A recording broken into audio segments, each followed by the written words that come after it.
Queridísimos amigos de Central de las Escrituras, yo soy Benji Monroy y en esta ocasión vamos a darle inicio a la etapa más sagrada, más especial y que todo mundo debería de conocer de la historia del libro de Mormón. El libro de Mormón testifica de Jesucristo y ha llegado la hora de presenciarle, de conocerle, de sumergirnos en la historia de este libro, tal y como le sucedió a 2500 personas en la antigua América.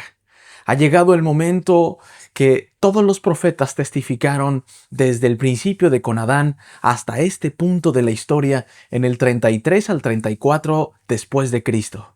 Amigos y amigas, bienvenidos y que puedan disfrutar ampliamente esta clase que hemos preparado para todos ustedes aquí en la clase con Benji Monroy. Bienvenidas y bienvenidos si es la primera vez que te reencuentras o que te encuentras con nosotros.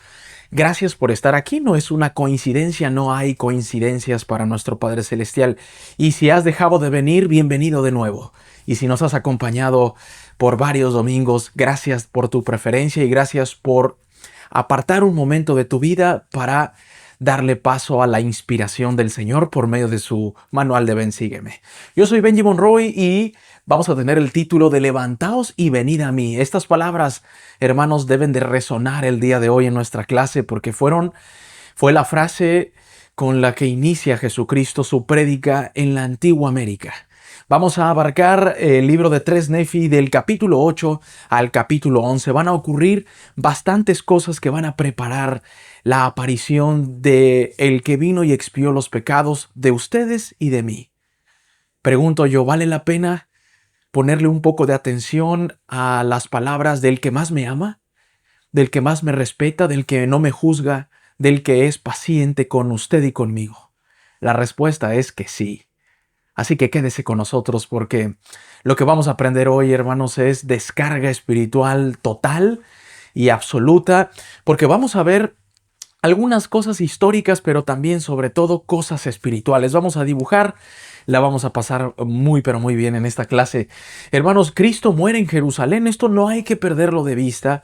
Jesucristo está terminando su misión más importante. Evidentemente, hermanos, vamos a concentrarnos nosotros en la aparición en la antigua América, pero no hay que perder de vista que Jesucristo expió los pecados de la humanidad, ya lo decíamos, de usted, hermana, de usted, hermano, de sus nietos, de sus hijos que tanto ama, de esa persona que ya no viene a la iglesia y que ha perdido en medida su fe, pues Jesucristo paga por los pecados de todos ellos con tal de que nosotros nos arrepintamos. Así que vamos a hablar de eso también. Vamos a ver cataclismos y me refiero a temblores, a erupciones, quizá volcánicas. Hermanos, vamos a hablar de cómo la tierra se sacude, cómo hay ciudades encendidas, otras que se sepultan bajo el agua, terremotos, etcétera. Vamos a ver que eso sucede en señal de la muerte de aquel que le da vida y luz al mundo. Se cumple la ley de Moisés. Esto es otra etapa que vamos a iniciar y que estamos viviendo hoy en día. Y que ha habido mucha confusión, muchas disputas, sobre todo con otros hermanos de otras denominaciones religiosas a las cuales consideramos verdaderamente nuestros hermanos y que respetamos muchísimo. Así que esto no hay que dejarlo de ver, hermanos. Se cumple la ley, aquella que el Señor le dio a Moisés y que Él mismo cumplirá y dará fin a esa ley preparatoria para la venida del Hijo de Dios. Se escucha la voz del Padre y aparece a Jesucristo, hermanos. Esto muy pocas veces se ha visto en la historia de las Santas Escrituras. Vemos interacciones del Padre y el Hijo pocas veces. Vamos a verlo el otro año en la restauración, por supuesto. Lo vamos a ver o lo vimos, por ejemplo, cuando vimos Nuevo Testamento el año pasado, cuando el Padre presenta a su Hijo en el bautismo y demás. Así que este acontecimiento también se da acá. Y Jesucristo imparte su propia doctrina, la doctrina de Cristo. Jesucristo no va a perder el tiempo, por supuesto, como es una característica que Él tiene, y va a enseñar a lo que viene. A partir de esta clase y durante algunas otras, hermanos, veremos los milagros, las grandes enseñanzas, las cátedras espirituales del mejor maestro, que ha venido a la tierra.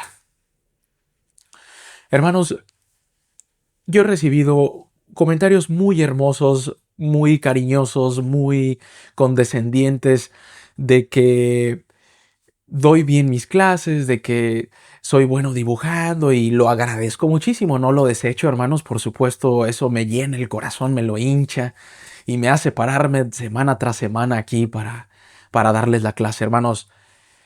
Pero el maestro de maestros, ese que sí da cátedras de lo que se tiene que hacer, que predica con el ejemplo, que tiene los conceptos muy claros, que es excelente enseñando y aparte ama a sus hijos verdaderamente, es el que vamos a ver el día de hoy. Y hago esta distinción entre lo que ustedes pueden considerar un maestro que explique bien o que dibuje bien, a comparación, hermanos, de el maestro de maestros. Para terminar este preámbulo y este resumen de lo que vamos a ver en la clase el día de hoy, hermanos, todos los que damos clases en la Iglesia de Jesucristo de los Santos de los Últimos Días, y que las demos allí en esa aula para jóvenes, niños o adultos, hermanas o hermanos, o los que hemos incursionado en la prédica del Evangelio a través de redes sociales.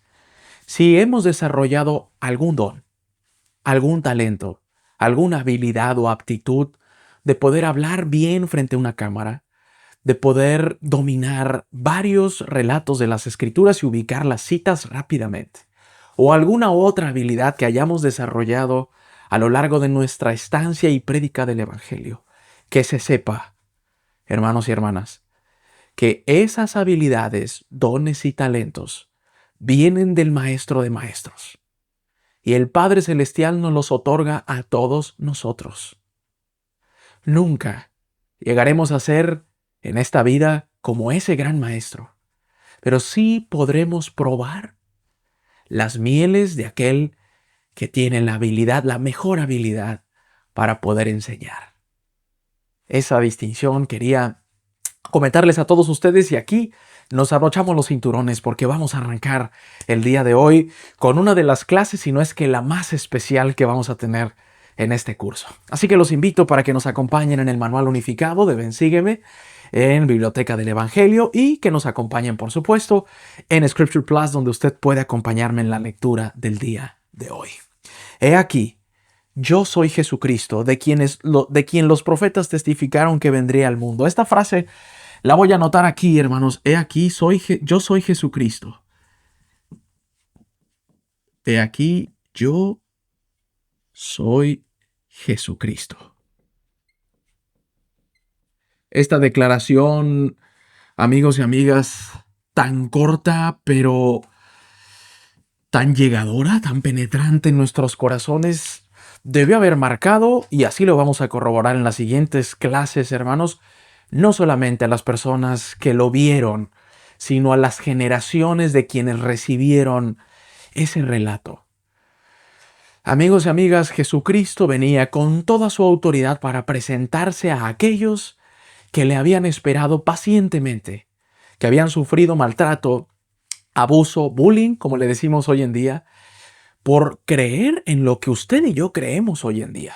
Y quizá también usted recibe maltrato, bullying, señalamientos, distanciamientos, discriminaciones por creer en Cristo, pero sobre todo por creer en Cristo a la manera de Él, que es la que se predica en la iglesia de Jesucristo, la que lleva su nombre.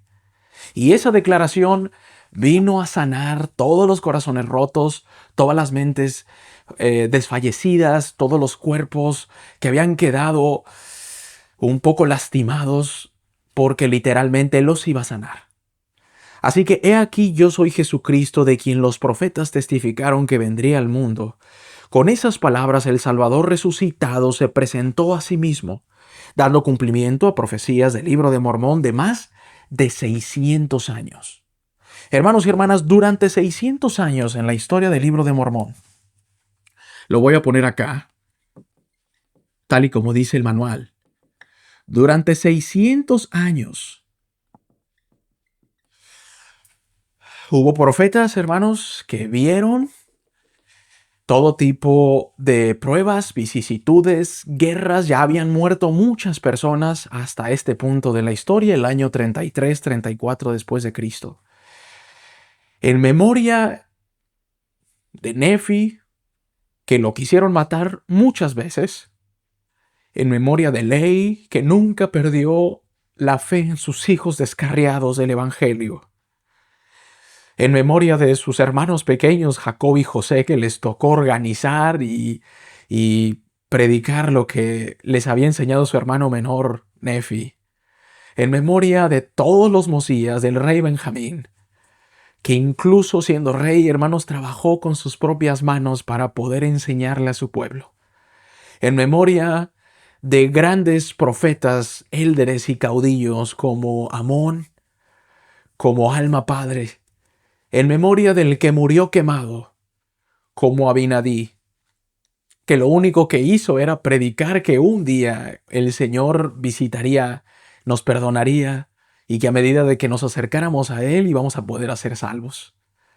En memoria de Alma Hijo que se arrepintió y de sus compañeros de lucha espiritual como Amulex, Esrom y posteriormente sus hijos. Hermanos, habían transcurrido 600 años desde que profetas y grandes guerreros como Moroni, el capitán, en memoria de todos ellos, esto iba a valer la pena. Muchos de los profetas y grandes hombres o mujeres como Abish, como la esposa de Ley, Sara, no llegaron a ver cristalizado su fe porque murieron en el intento de corregir con amor a sus hijos, en el intento de creer defender o de querer defender sus más entrañables convicciones espirituales. Hermanos, en memoria de las mujeres y los niños que murieron quemados enfrente de Alma y Amulek, todas las vidas de esas mujeres y esos niños hoy iban a valer la pena. En ese momento, cuando Cristo consuma todos esos esfuerzos que había habido de Moroni el capitán, de Teancum, de Moronía su hijo, de Elamán y de esos 2000 jóvenes hermanos que habían confiado en sus madres y que habían ido a la batalla cuando muchos no sabían ni cómo agarrar un arma, fueron y con el adiestramiento de Moroni y con la fe de Cristo habían ido y ninguno se había muerto. Incluso cuando el Amán prepara a Ley y a Nefi, hermanos, si los encarcelan y los dejan sin comer, como lo vimos en estas clases, en memoria de esos que vieron ángeles bajar del cielo y se les presentaron a ellos en la cárcel y hicieron que los demás creyesen. En memoria de ese Nefi, hijo de Nefi, nieto de Elamán, que estuvo tan triste una noche antes, una tarde antes, porque no llegaban las señales, que había dado también otro gran profeta como Samuel, que para no perder la costumbre le querían matar. Amigos y amigas, todos ellos, cuando llega la voz del Señor y le dice a Nefi, mañana voy al mundo, tranquilo Nefi, no llores más, no va a morir nadie que haya creído en mí. En memoria de todos ellos, se consuma y vale la pena la fe, el amor, los rechazos, las caídas, las muertes, todo iba a valer la pena. Hemos hecho en algunos minutos, hermanos y amigos, un pequeño resumen de todo lo que había acontecido durante 600 años en la historia del Libro de Mormón. Y hoy iba a venir aquel que desde Ley en la historia de este libro se había predicado. Si usted ve el título de la clase que usted tiene ante usted aquí, podrá darse cuenta que no solamente se levantaron y fueron a él los que le vieron los 2500, sino metafóricamente le decía a todos esos que hemos mencionado desde el principio, levántense, si murieron tristes pero murieron en mí, Hoy se dará la señal y apareceré a aquellos que prometí aparecer. Así comienza nuestra clase del día de hoy, hermanos. Es una clase que nos va a llevar al límite de lo espiritual y espero que usted también lo pueda sentir de esa manera. El elder Jeffrey R. Holland escribió: esa aparición y esa declaración constituyeron el punto culminante, el momento supremo de toda la historia del Libro de Mormón.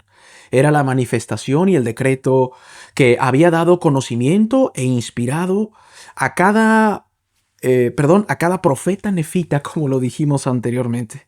Todos habían hablado de él, cantado sobre él, soñado con él y orado para pedir su aparición.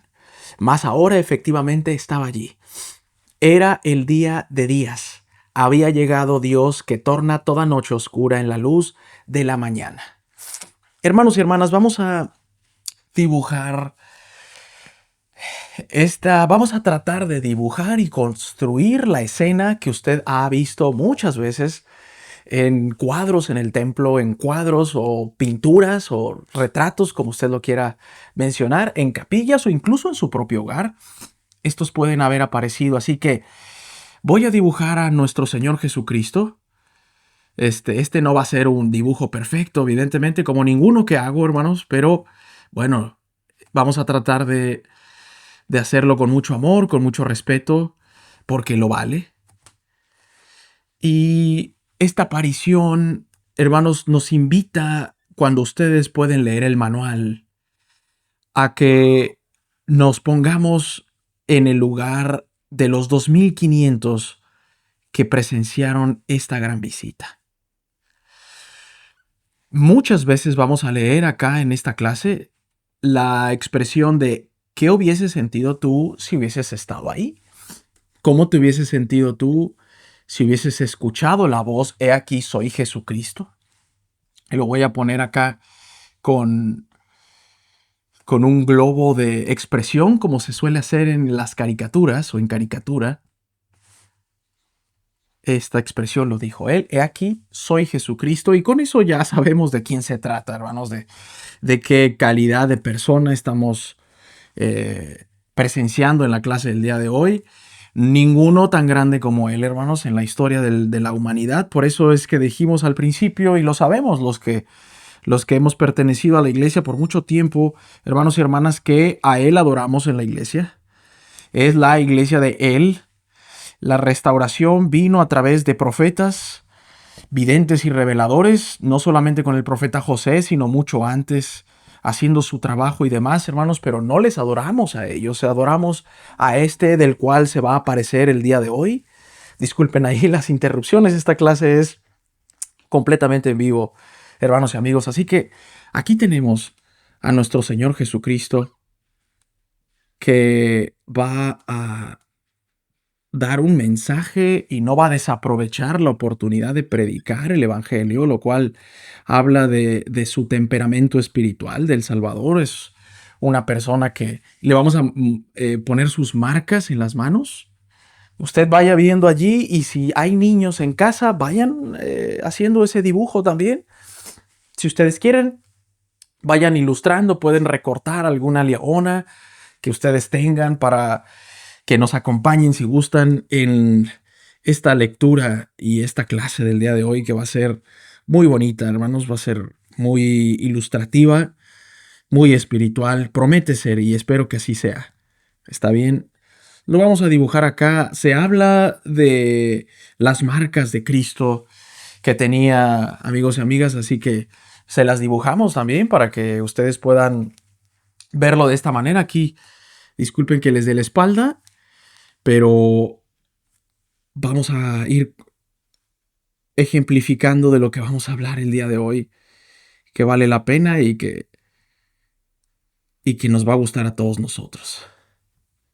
Aquí está nuestro Señor Jesucristo, que decíamos acá en el contexto histórico de la clase del día de hoy, hermanos y hermanas, que había muerto en Jerusalén.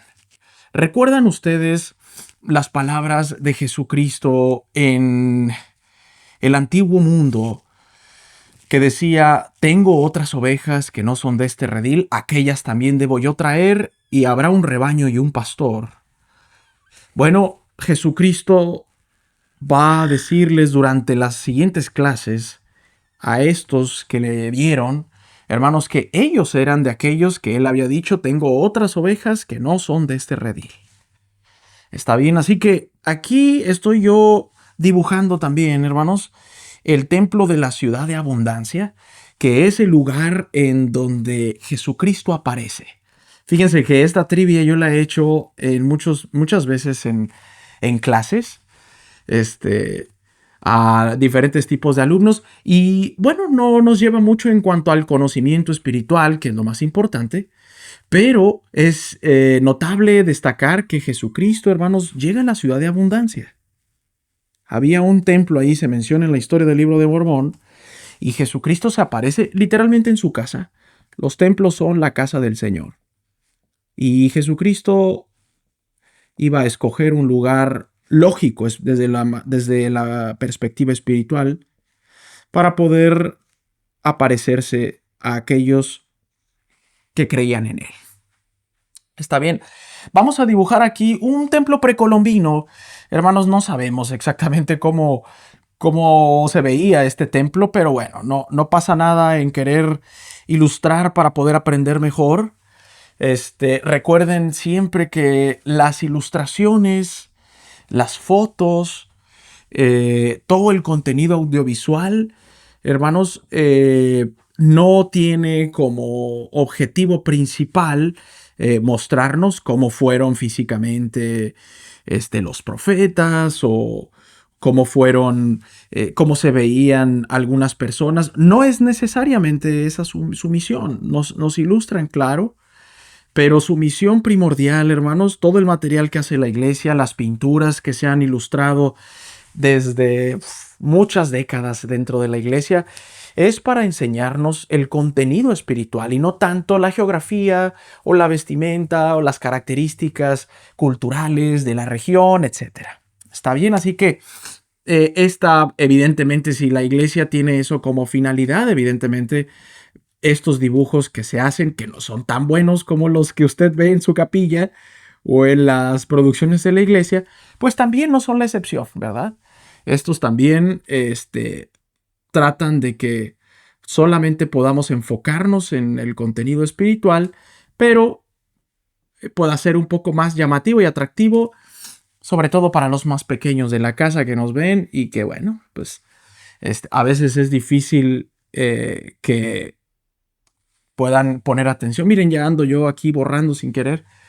Así que aquí está Jesucristo, hermanos y hermanas, con esa aparición que no solamente va a marcar la historia del libro de Mormón. Vamos a hablar un poquito más acerca del impacto social que tuvo, sociocultural que tuvo Jesucristo, y lo vamos a ver un poco más adelante y vamos a hacer algunas referencias. Así que si les parece, aquí está nuestro Salvador que hizo la aparición en el templo de la ciudad de abundancia. Así que antes de que apareciese él, muere en Jerusalén, hermanos, se va a predicar al mundo de los espíritus, como lo conocemos en la Santa Biblia.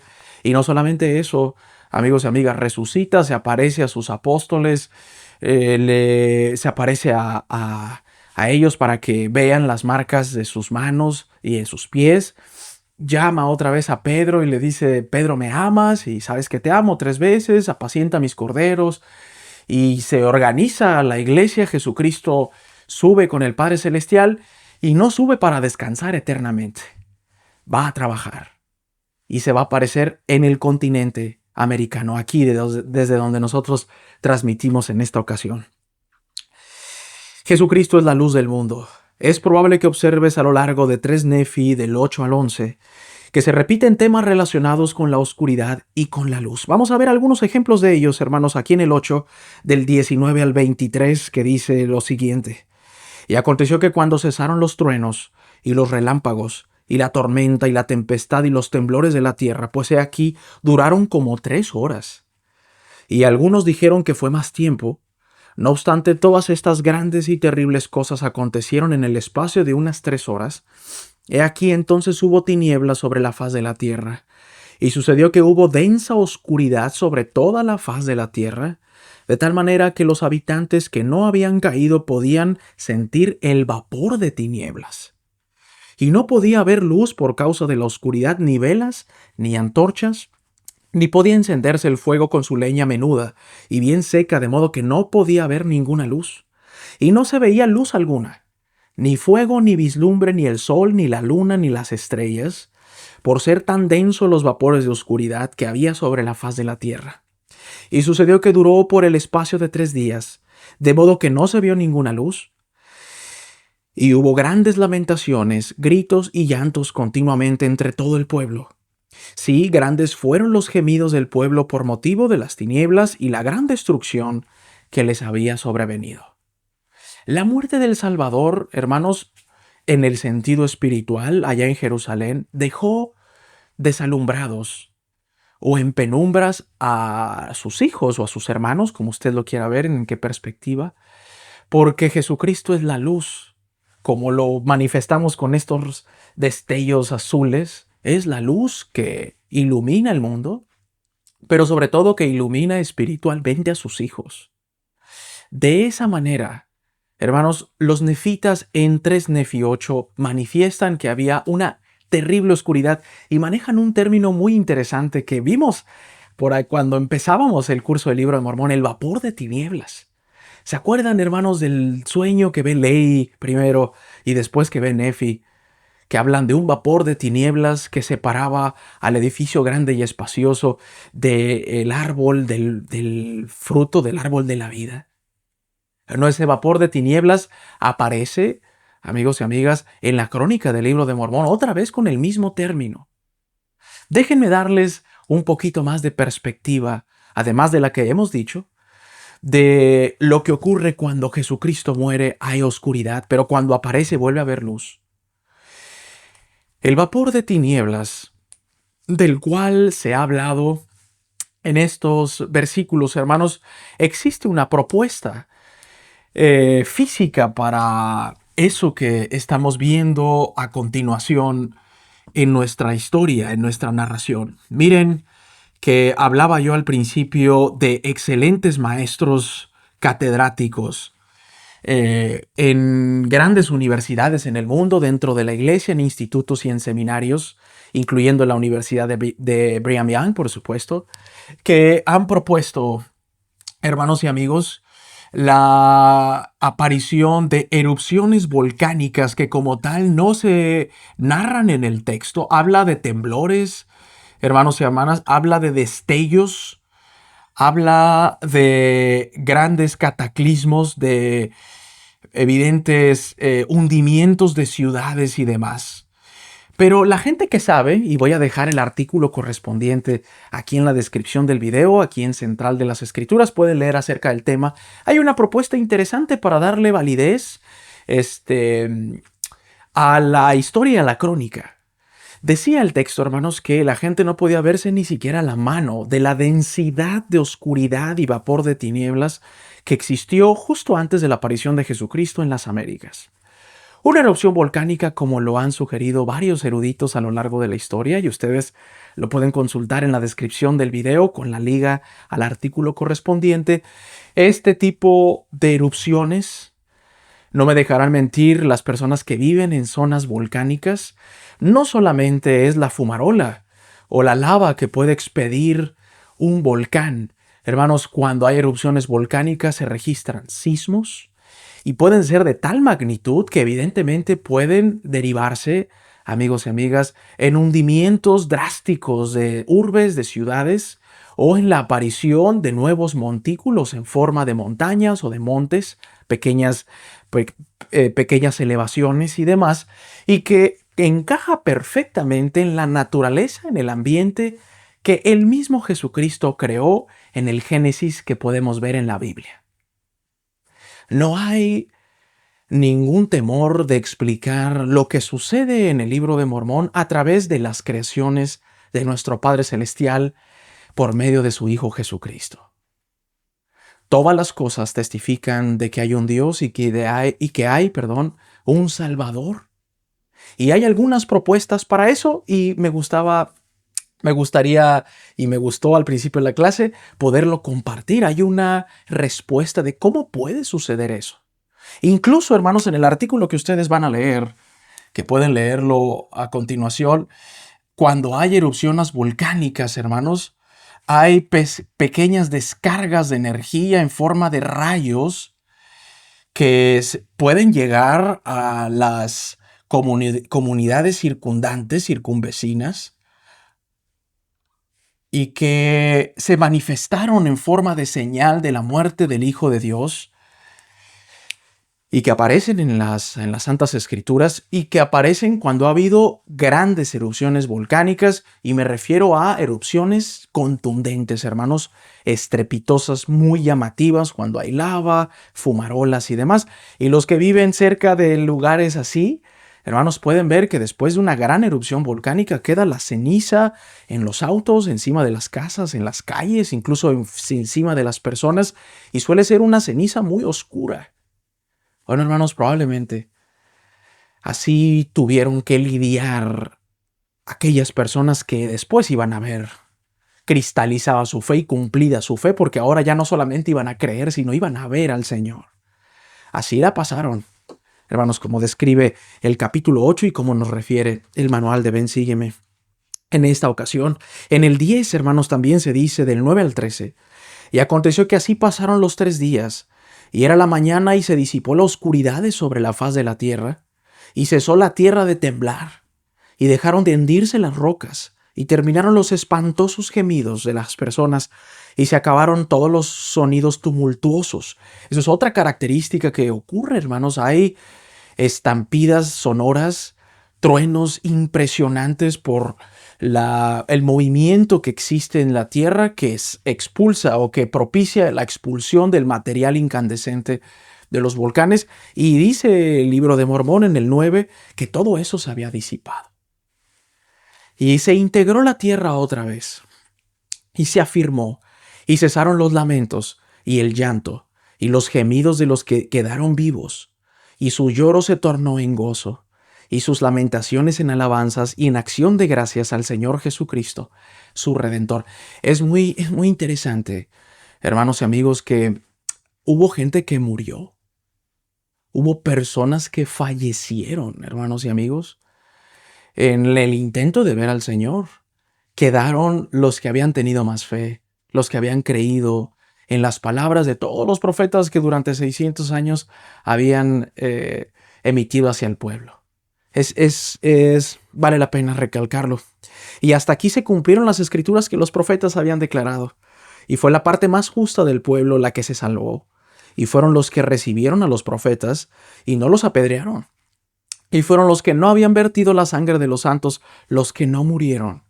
Y fueron preservados y no fueron hundidos y sepultados en la tierra, ni fueron ahogados en las profundidades del mar, ni fueron quemados por el fuego, ni murieron aplastados bajo algún peso, ni fueron arrebatados por el torbellino, y ni fueron dominados por el vapor de humo o de tinieblas que dijimos, y de oscuridad. Hermanos, es interesante, ¿no? Temblores, torbellinos, cualquier cosa que pase hoy en día. Si nosotros estamos con la fe y la esperanza de ver al Señor por segunda vez, aunque no nos toque en vida. Amigos y amigas, hay torbellinos, huracanes, temblores, erupciones volcánicas, hay pestes, enfermedades y toda clase de cosas que también ocurrieron previo a la visita de Jesucristo. También hay profetas, hermanos, también está la iglesia restaurada, y los que lo verán serán aquellos que sobrevivan, que no hayan apedreado a los profetas, como se dice en el texto, que no hayan rechazado a los misioneros, que no hayan rechazado el evangelio y que hayan procurado una vida medianamente recta, esforzándose siempre, luchando, arrepintiéndose y demás. Son promesas paralelas, pero que se cumplieron y que se pueden cumplir hoy en día para todos nosotros. ¿Cómo me habría sentido si hubiera estado entre esas personas? ¿Cómo nos hubiésemos sentido todos nosotros, hermanos y amigos? ¿Cómo nos hubiese encontrado ese gran acontecimiento en ese momento?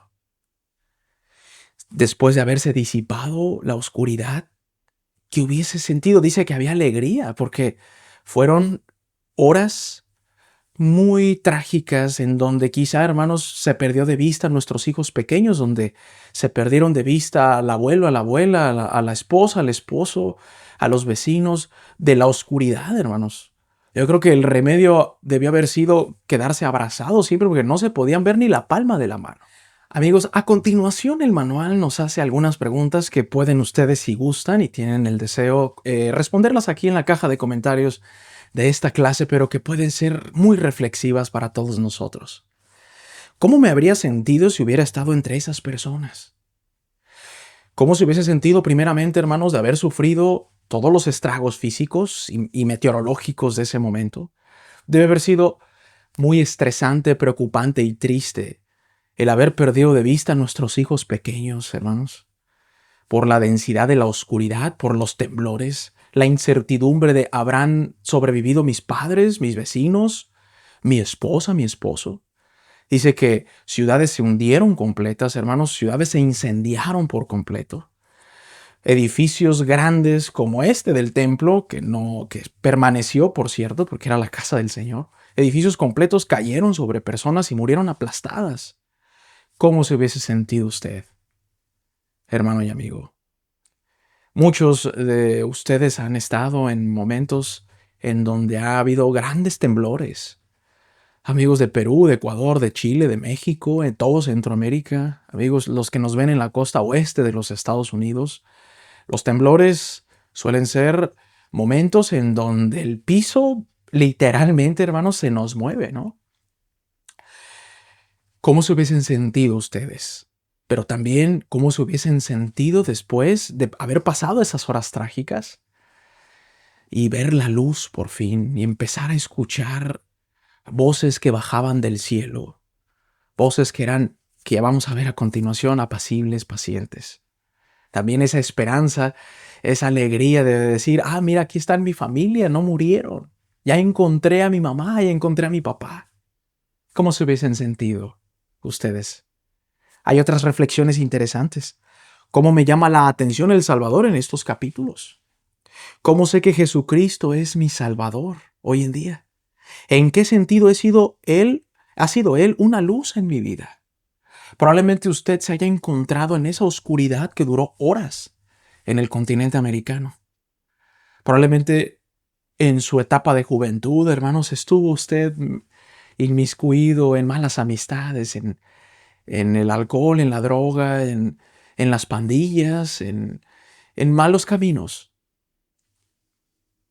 Hermano, coménteme, hermana, coménteme cómo el Señor llegó para iluminar ese camino y que lo ha traído hoy a ver la clase y a prepararse para dar la misma clase en su barrio, en su estaca, en su rama. ¿Cómo ha sido el Salvador esa luz para podernos hacer cambiar o podernos iluminar? Es muy reflexivo el manual y nos invita a todos nosotros a poderlo reflexionar el día de hoy. El elder Neil L. Anderson declaró: testifico que el Salvador puede perdonar nuestros pecados y que está ansioso por hacerlo. Me llama la atención las declaraciones de nuestros profetas modernos, como lo vimos al principio el elder Holland y como lo vemos ahora con el elder Neil L. Anderson. El Señor está ansioso de perdonarnos, por eso no debemos de demorar ese momento de podernos arrepentir de lo que sabemos que no es correcto. Y ese arrepentimiento incluso, hermanos, puede ser diario, todos los días. Vamos en el capítulo 10 del 1 al 6 que dice: y aquí aconteció que todos los habitantes de la tierra oyeron estas palabras. Cuando comienza a disiparse la oscuridad y a calmarse la tierra, y ya se podían ver los rostros y demás, y vieron que había quedado todo destruido, empezaron a escuchar voces que bajaban del cielo. Y estas palabras, y fueron testigos de ello, y después de estas palabras hubo silencio en la tierra por el término de muchas horas. Porque tan grande fue el asombro de los del pueblo que cesaron de lamentarse y de gemir por la pérdida de sus parientes que habían perecido, de manera que hubo silencio en toda la tierra por el espacio de muchas horas. Y aconteció que llegó de nuevo una voz al pueblo, y todo el pueblo oyó y dio testimonio de ella, que decía: oh pueblo de estas grandes ciudades que han caído, que sois descendientes de Jacob, sí, que sois de la casa de Israel, ¿cuántas veces os he juntado como la gallina junta sus polluelos bajo las alas y os he nutrido? Y además, ¿cuántas veces os hubiera juntado como la gallina junta sus polluelos bajo las alas, oh pueblo de la casa de Israel, que habéis caído, sí, oh pueblo de la casa de Israel, que habitáis en Jerusalén? Así como vosotros los que habéis caído, sí, ¿cuántas veces os hubiera juntado como la gallina junta sus polluelos y no quisisteis? Oh vosotros de la casa de Israel, a quienes he preservado, ¿cuántas veces os juntaré? Como la gallina junta sus polluelos bajo las alas, sí, os arrepentís y volvéis a mí con íntegro propósito de corazón. Esta alegoría de juntar como la gallina junta sus polluelos, hermanos y amigas, vamos a poner aquí a una gallina. No soy experto yo haciendo dibujos de animales, hermanos. No me considero un experto, evidentemente. Y aquí los polluelitos, estando aquí y haciendo aquí con su colilla y demás. Hermanos, cada vez que el Señor habla de esa alegoría, se está refiriendo a cuántas veces los voy a perdonar. ¿Cuántas veces? Las veces que os arrepintáis y vengan a mí con íntegro propósito de corazón, o sea, con ganas de querer cambiar, con el amor que yo puedo dar. Déjenme decirles que al leer estas palabras y esta alegoría de la gallina con los polluelos que marca el libro de Tres Nefi en el capítulo 10, ya llegando casi nosotros, hermanos, a la etapa medular de la clase del día de hoy, la más importante. Me doy cuenta, hermanos, que si el pueblo hubiese estado preparado para la visita de Jesucristo en el continente americano, no hubiese tenido que haber cataclismos naturales. Seguramente. Hermanos, y si el Señor los hubiese dejado, no hubiese muerto nadie. Pero dado que rechazaron, apedraron a los profetas, los mataron, no le creyeron a Nefi, no le creyeron a Samuel y la manita, cuando él habló de que en 5 años iba a venir Cristo y que después iba a aparecer al pueblo, como no le creyeron e intentaron matarle, a flechas, a pedradas, a costa de todo. Hermanos, debido a eso iba a haber, por supuesto que consecuencias. El Señor está dispuesto a perdonarnos, pero evidentemente habrá consecuencias de nuestros actos si no las dejamos de lado y si no nos arrepentimos y confesamos a Él el que nos hemos equivocado. Y me da mucha alegría ver esa reflexión porque, hermanos, nada está escrito para mal. Usted no está destinado a fracasar si se arrepiente hoy de sus pecados. Pero el Señor dice, ¿cuántas veces os juntaré como la gallina junta sus pequeños polluelos? ¿Cuántas veces? Todas las que sean necesarias si se arrepienten de corazón.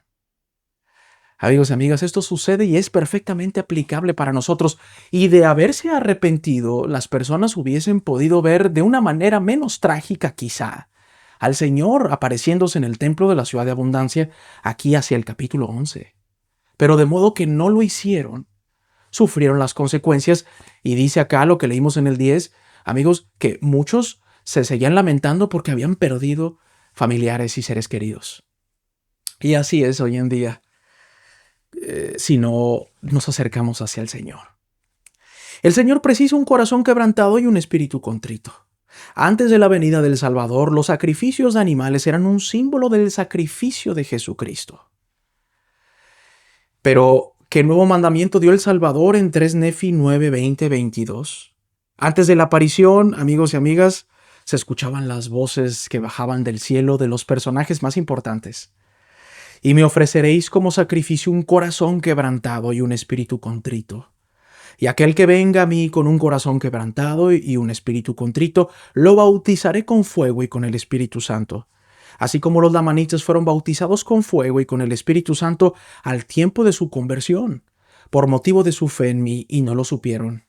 He aquí he venido al mundo para traer redención al mundo, para salvar al mundo del pecado. Por tanto, el que se arrepintiere y viniera a mí como un niño pequeñito, yo lo recibiré, porque de los tales es el reino de Dios. He aquí por esto he dado mi vida y he vuelto a tomar. Así pues, arrepentíos y venid a mí, vosotros extremos de la tierra, y sed salvos. En otras palabras, hermanos, toda la historia, la devoción, la manera de adorar y ofrecerle virtud al Señor por medio de las costumbres que le había dado Moisés al Señor, hermanos, iban a terminar porque no le íbamos a ofrecer más sacrificios al Señor, no de animal, como también los nefitas se dice, hermanos, que ofrecían sus sacrificios y esto se iba a acabar. Ahora el Señor iba a pedir, como lo vemos en el capítulo 9, un corazón quebrantado y un espíritu contrito. Esto sí, amigos y amigas, esto sí se iba a hacer. Ya no iba a ser necesario llevar a la mejor oveja, al mejor cordero, sin mácula, sin mancha, para ofrecérselo a las afueras del templo, como o con objeto de sacrificio y de devoción y de fidelidad al Señor. Esa voz que bajaba del cielo cuando la gente ya estaba un poco más tranquila para poder escuchar, que era una voz tranquila que penetraba hasta la mente y el corazón. Hermanos, pedía que ahora iba a haber un corazón quebrantado y un espíritu contrito. ¿Qué significa eso? ¿Qué ideas tienen ustedes en casa acerca de ofrecer un corazón quebrantado y un espíritu contrito? Hermanos, voy a comentar lo que no significa esto. Un corazón quebrantado y un espíritu contrito no significa estar triste siempre. Hermanos, no significa estar llorando permanentemente. Evidentemente, a mí incluso me gana el sentimiento, las lágrimas. Pero un corazón quebrantado, hermanos, es un corazón quizá blandito, que pueda ser penetrado por la voz del Señor, que pueda ser moldeado por el Señor. Un espíritu contrito es un espíritu humilde, no cobarde, no con miedo, no con miedos. Es un espíritu que es valiente porque el Señor da valentía, pero que es un espíritu manso, humilde, para prestar servicio, incluso listo para servir a los demás. El Señor daba fin a la ley de Moisés, y estos eran palabras mayores, amigos y amigas. Fin a la ley de Moisés. Moisés fue un gran profeta. Moisés, amigos y amigas, fue y es para muchos incluso, hermanos, como una deidad en otras denominaciones religiosas, las cuales amamos y respetamos. Hermanos y hermanas, esta declaración era una innovación, hermanos y hermanas, desde el punto de vista espiritual. Es verdad, y yo lo he comentado en clases anteriores, que los nefitas entendían mucho mejor la ley de Moisés que en Israel, hermanos, por la sencilla razón de que en varios capítulos, en varios versículos de la historia de estos 600 años previos a la aparición de Cristo se menciona que los nefitas cumplían la ley de Moisés, pero con vistas y con la perspectiva a la expiación y al poder del Salvador Jesucristo.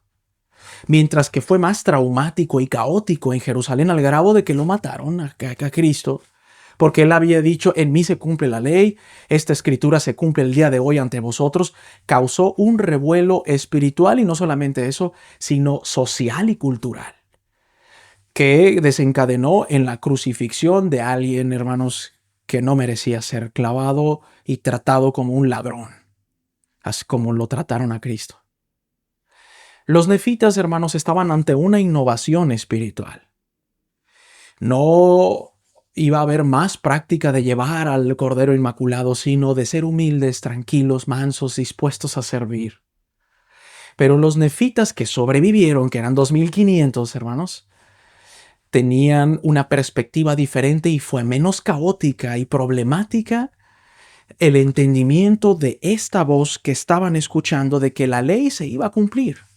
Esto que ustedes están viendo ahí en pantalla, hermanos, fue mucho más fácil de digerir a causa de aquellos que predicaron, como Samuel el Amanita, como Nefi, que va a entrar en protagonismo, que era el profeta en turno que le tocó preparar la venida de Cristo, tal como se le fue otorgado también en el principio a Juan el Bautista.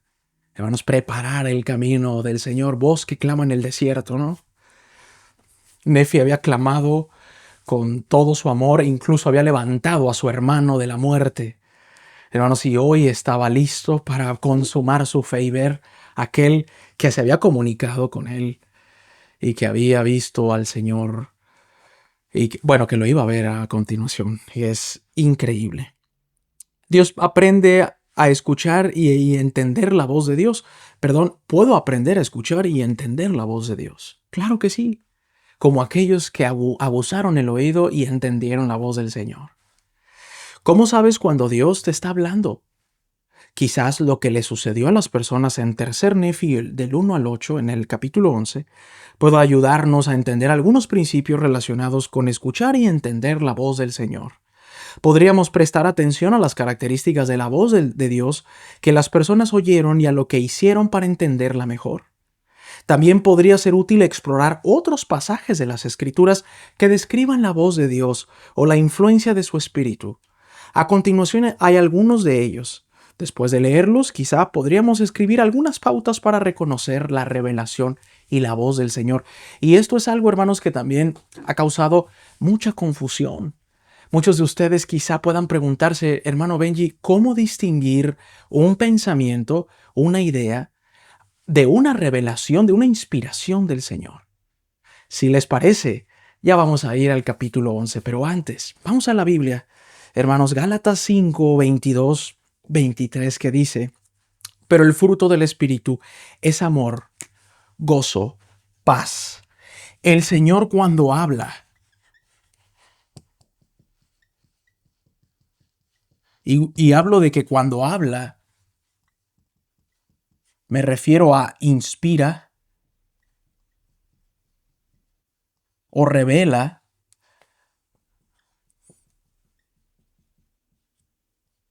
Cuando hablo de revelación personal, hermanos, por supuesto. Pongo aquí así. Hace sentir a las personas amor. Y lo voy a poner acá con otra flechita. Amor. Estos son los atributos para saber distinguir cuando hay una idea, cuando hay una interpretación personal, una impresión personal o cuando viene del Señor. Y Gálatas lo resume increíblemente. Amor, gozo, paz. Hay longanimidad, benignidad, bondad, fe. Hay mucha fe. Cuando viene una inspiración del Señor, mansedumbre, templanza, contra tales cosas no hay ley.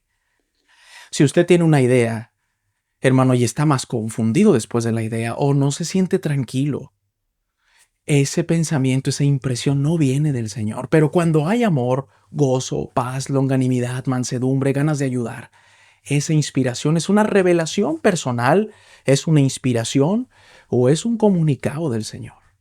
Es interesantísimo como Gálatas nos da un preámbulo de lo que distinguieron las personas y el amor, el gozo, la paz y la fe que los 2500 nefitas pudieron presenciar al ver a nuestro Señor Jesucristo. Y a continuación vamos a relatar lo que sucede en ese momento. Había unas 2500 personas reunidas en el templo de abundancia cuando apareció Jesucristo. A pesar del gran número de personas, el Salvador los invitó uno por uno a que le conociesen. Vamos a poner aquí, hermanos, que había unos 2500. Y esto lo podemos ver, lo vamos a ver más adelante en las clases que lo vieron. Pero no solamente lo vieron, hermanos. Ya vamos a ver qué fue lo que sucedió. Y esto debió haber sido lo más maravilloso que le pasó a mucha gente en toda su vida, sin miedo a decirlo. Hermanos, vamos al capítulo 11 de nuestra clase el día de hoy en 3 Nefi 11. Y aconteció que se hallaba reunida una gran multitud del pueblo de Nefi en los alrededores del templo que se encontraba en la tierra de abundancia. Y estaban maravillándose y asombrándose entre sí, y mostrándose los unos a los otros el grande y maravilloso cambio que se había verificado. Y también estaban conversando acerca de Jesucristo, de quien se había dado la señal tocante a su muerte. Y aconteció que mientras se conversaban unos con otros, oyeron una voz como si viniera del cielo, y miraron alrededor porque no entendieron la voz que oyeron. Y no era una voz áspera, ni una voz fuerte. No obstante, y a pesar de ser una voz suave, penetró hasta lo más profundo de los que la oyeron, de tal modo que no hubo parte de su cuerpo que no hiciera estremecer. Sí, les penetró hasta el alma misma e hizo arder sus corazones. Y sucedió que de nuevo oyeron la voz y no la entendieron. Y nuevamente por tercera vez oyeron la voz y aguzaron el oído para escucharla. Y tenían la vista fija en dirección del sonido, y miraban atentamente hacia el cielo de donde venía el sonido. He aquí, la tercera vez entendieron la voz que oyeron y les dijo, He aquí, mi Hijo amado, en quien me complazco, en quien he glorificado mi nombre. A él oíd. El pueblo no se encontraba dormido, el pueblo no se encontraba distraído, el pueblo se encontraba hablando del Salvador, predicando, entendiendo, aprendiendo del Salvador, y entonces el Señor, nuestro Padre Celestial, se manifiesta con su voz y presenta a su Hijo Jesucristo. Quizá cuando venga el Señor, hermanos, también nos encuentre, o ojalá que nos encuentre, predicando, alabando en el templo, en la capilla, en nuestros hogares. Porque así ocurrió una vez, y si volviese a suceder, qué bonito sería, qué maravilloso sería emular a esas 2500 personas, ¿cierto? Y aquí viene el momento más importante. Y aconteció que al entender dirigieron la vista hacia el cielo otra vez, y he aquí vieron a un hombre que descendía del cielo y estaba vestido con una túnica blanca. Y descendió y se puso en medio de ellos, y los ojos de toda multitud se fijaron en él, y no se atrevieron a abrir la boca ni siquiera el uno al otro, y no sabían lo que significaba porque suponían que era un ángel que se les había aparecido. Y aconteció que extendió la mano al pueblo, diciendo, He aquí, yo soy Jesucristo, de quienes los profetas testificaron que vendría al mundo. He aquí soy la luz y la vida del mundo, como lo pusimos aquí. Y he bebido de la amarga copa que el Padre me ha dado, y he glorificado al Padre tomando sobre mí los pecados del mundo. Con lo cual me he sometido a la voluntad del Padre en todas las cosas desde el principio. Y sucedió que cuando Jesús hubo hablado estas palabras, toda la multitud cayó al suelo. Pues recordaron que se había profetizado entre ellos que Cristo se le manifestaría después de su ascensión al cielo. Hermanos, a estas alturas, las personas estaban ante la experiencia espiritual más grande que ninguna persona hubiese podido tener en ese momento. En las clases de Ven Sígueme, en este curso, hermanos, hemos hablado de apariciones angelicales. ¿Recuerdan las experiencias con Alma? Recientemente, hermanos, Samuel había sido ministrado por un ángel en la manita y había comunicado y había sido exhortado para predicar el arrepentimiento al pueblo nefita que había degenerado en la incredulidad. E incluso, hermanos, Nefi había pedido instrucción del Señor para poder saber si se iba a dar la señal de que había dado Samuel. Y la voz de aquel Jehová premortal viene y le dice a Nefi, tranquilo Nefi, que mañana voy al mundo y esta noche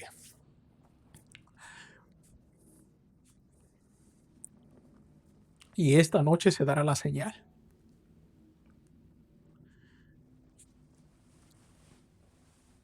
Pero nada de eso, ni la aparición de un ángel, ni la voz del Señor se comparaban en lo que las personas nefitas iban a ser testigos en ese momento. Y eso era la aparición del Hijo de Dios. Tómese un segundo para reflexionar junto conmigo. ¿Qué hubiésemos hecho si hubiésemos estado allí?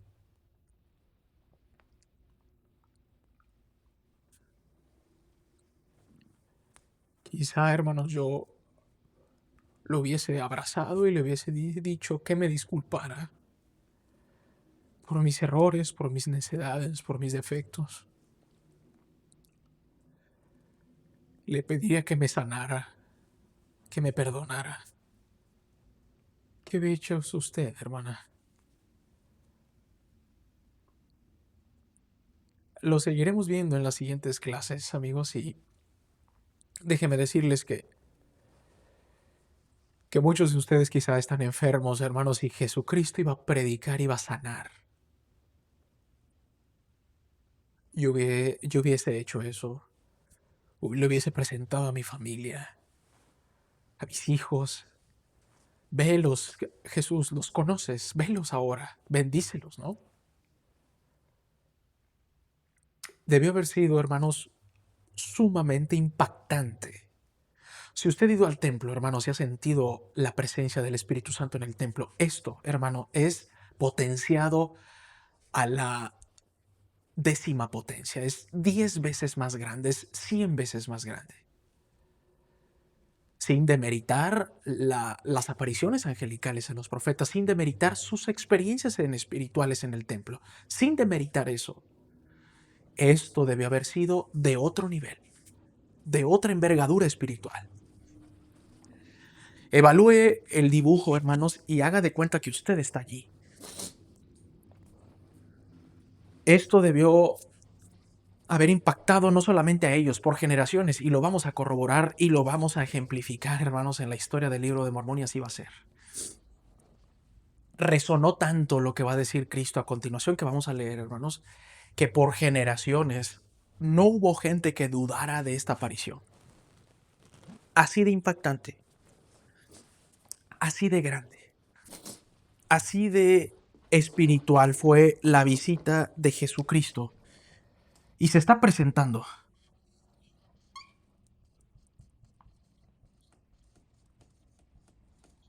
Aquellos de quienes los profetas testificaron que vendría al mundo. En ese momento, hermanos, todos los sacrificios de profetas, todas las veces que les escupieron en la cara, todas las veces que mataron a las niñas, a los niños y a las mujeres en la cara de Alma y Amulek, todo eso había valido la pena en esa declaración de quienes los profetas habían testificado que vendría al mundo. Todas las lágrimas, todas las veces que ardían los pies de tantas caminatas y tantas estampidas y huidas en las guerras de Moroni, de tantos buenos hombres de Dios, había valido la pena porque Jesucristo se había aparecido. Sus sacrificios habían valido la pena, hermanos. Jesucristo, como el actor principal de nuestra clase, nos enseña que todo vale la pena. Todo sufrimiento vale la pena. Si tan solo nosotros, amigos y amigas, disculpen que me ponga emocional, pero es inevitable. Todo vale la pena en el Señor. Y hay una recompensa para nosotros y para los que estuvieron allí. Y cuando todos hubieron ido y comprobado por sí mismos, exclamaron una voz diciendo: Hosana, bendito sea el nombre del más alto Dios, y cayeron a los pies de Jesús.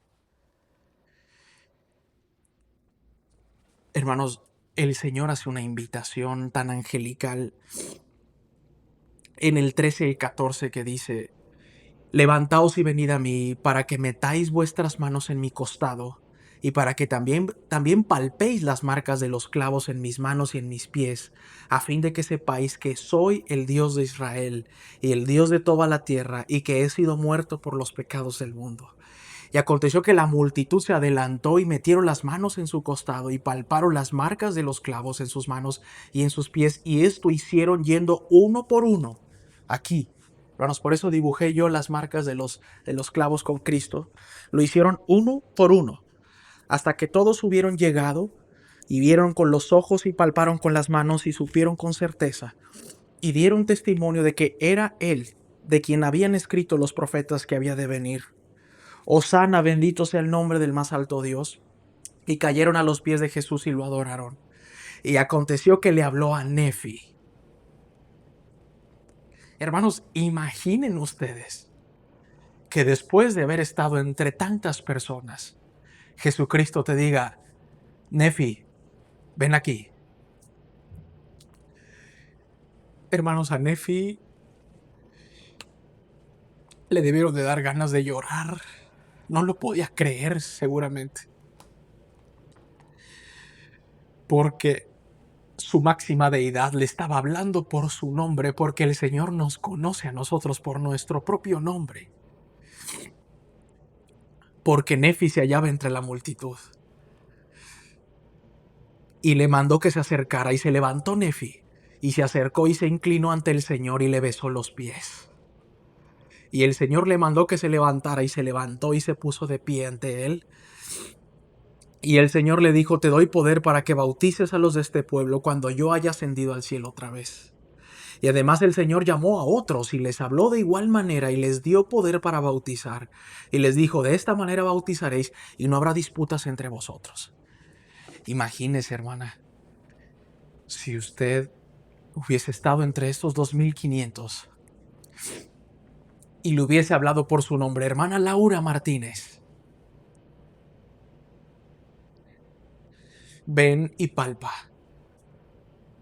mis manos y mi costado. Que el Señor le hubiese dicho a usted, hermana Yanuaria Torrelio, que nos escribe, ven,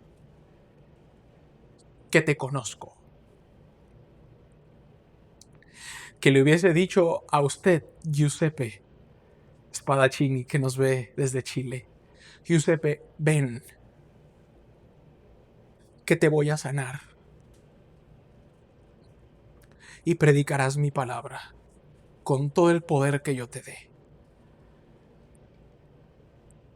Y que así le diga a la hermana Denise, que nos ve, y a todas las hermanas con el nombre María que nos escriben, que son muchísimas, y que les llame por su nombre y les diga, vean y consumen su fe que han desarrollado para que vean que soy aquel Hijo de Dios que ha venido a redimirte si así lo quieres. El Señor nos llama y nos está llamando en este momento para que le conozcamos a Él. Inmediatamente dice y concluye el capítulo 11. Hermanos, que habiéndome dado autoridad de Jesucristo, yo te bautizo en el nombre del Padre y del Hijo y del Espíritu Santo. Así bautizaréis, dice Cristo. Y no habrá disputas entre nosotros porque veo que ha habido dimes y diretes. Entonces los sumergiréis en el agua y saldréis del agua. Lo primero que enseña Jesucristo, ¿no? Después de haberlos llamado, hermanos, para tocar sus marcas y testificar de que yo soy el Cristo, inmediatamente a bautizar. Vemos la fe en acción de una persona perfecta. Hermanos, Jesucristo de por sí no había cometido pecado en el antiguo Israel. Ahora, hermanos, no solamente venía como un ser ejemplar, venía como un ser resucitado con un cuerpo perfecto que había dejado las marcas en sus manos para que creyésemos nosotros, porque a veces somos incrédulos, hermanos, porque a veces tenemos que creer como Tomás, ¿no? Benditos aquellos que me vieron a mí, creyeron, pero más benditos aún aquellos que no me han visto y han creído, como somos nosotros, hermanos. Yo no he visto al Salvador, pero creo en Él. Y me hubiese encantado estar allí. E inmediatamente después de esta escena, Jesucristo dice, así van a bautizar, así se van a sumergir en el agua, y esta va a ser la oración que van a decir. Porque en verdad os digo que aquel que tiene el espíritu de contención no es mío también. Empieza a dar cátedra, el mejor maestro de maestros. La contención no es mía, sino es del diablo, que es el padre de la contención, y él irrita los corazones de los hombres para que contiendan con ira unos con otros. He aquí, esto no es mi doctrina, agitar con ira el corazón de los hombres, el uno contra el otro. Antes bien, mi doctrina es esta, que se acaben tales cosas. Jesucristo comenzó enseñando acerca del bautismo, hermanos.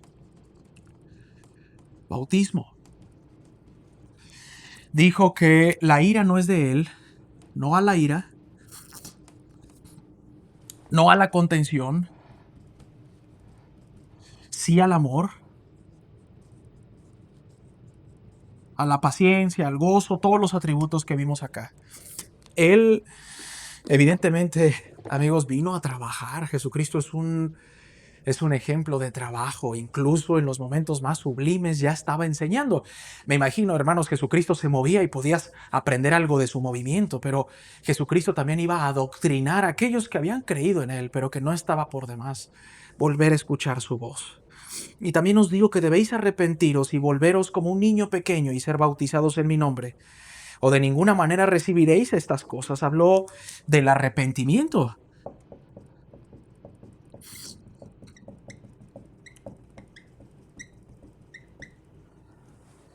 Y volvernos como niños pequeños, ¿no? No infantiles, pero sí nobles, con un corazón quebrantado y un espíritu contrito. Por tanto, id a este pueblo y declarar las palabras que he hablado hasta los extremos de la tierra. Dio el mandamiento de predicar el evangelio. Hermanos, si el día de hoy escogemos alguna de las 1, 2, 3, 4, 5 cosas que Jesucristo enseñó en primera instancia, en la primera hora, en los primeros minutos de haberse aparecido, estaremos más cerca del Señor. Si nos tenemos que arrepentir de algo, hoy es el día. Si tenemos que bautizarnos, hoy es el día. Tal vez en el templo por alguien más.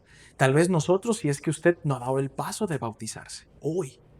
Quizá, hermanos, hemos perdido el control en nuestra casa o en nuestro trabajo o en la iglesia con la ira. Es momento de calmarse, de bajar la mirada y reconocer que la ira no viene del Señor. Es momento de mostrar más amor.